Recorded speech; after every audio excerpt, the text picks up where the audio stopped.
যদি কোনো সহৃদয়বান ব্যক্তি এই মার প্রতি দরদ লাগে অবশ্যই মার পাশে দাঁড়াবেন। আসসালামু আলাইকুম ওয়া রাহমাতুল্লাহ। দেশ ও দেশের বাইরে থেকে যারা আমাদের ভিডিওটা দেখতেছেন, আমরা এখন আছি নালিতাবাড়ী উপজেলাধীন নয়াবিল ইউনিয়নের আন্দারপাড়া গ্রামে। আমার পাশে যিনি আছে একজন মা, ওনার সর্বশেষ সম্বল ছিল এই ঘরটা, সেটাও এই 4 তারিখের বন্যায় ভেঙে নিয়ে গেছে। তো আমরা একটু মার সাথে কথা বলবো। আম্মা, আপনার নাম কি? ওই গ্রামের নাম আন্দারপাড়া। আচ্ছা, আপনার এখন বর্তমান কি অবস্থা আছে? আমার কিছু অবস্থা নেই। আপনার এই গ্রামের নাম কি?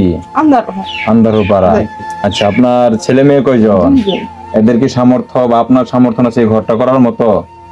আল্লাহ এখন দিলে তো দিলে, আমরা তো করবার সমস্যা নাই। আচ্ছা, কাছে আপনার চাওয়া কি? আপনার এই একটা ঘর হলে কি ভালো হয়? আল্লাহ যদি দেয়। আচ্ছা আচ্ছা, আপনার এই ঘরটা মধ্যে পড়ে যায়, আমি থাকতে হয়, আল্লাহ ইবাদত করতে হয়, এই দিয়ে আমার আশা। আপনারা দেখতেছেন মা নিজের কষ্টটা প্রকাশ করতে পারছে না, চোখের পানি চলে আসছে। তো কোনো সহৃদয়বান ব্যক্তি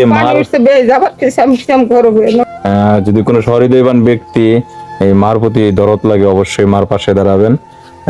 আল্লাহ তাআলা মার পাশে দাঁড়ানোর তৌফিক দান করুন।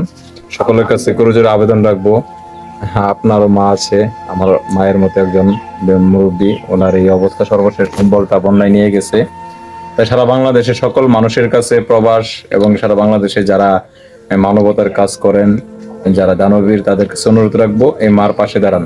আল্লাহ তাআলা প্রত্যেকে মার পাশে দাঁড়ানো তৌফিক দান করুন, আর অবশ্যই এর উত্তম জাযা আল্লাহ তাআলা আপনাদেরকে দান করবেন। আসসালামু আলাইকুম ওয়া রাহমাতুল্লাহ।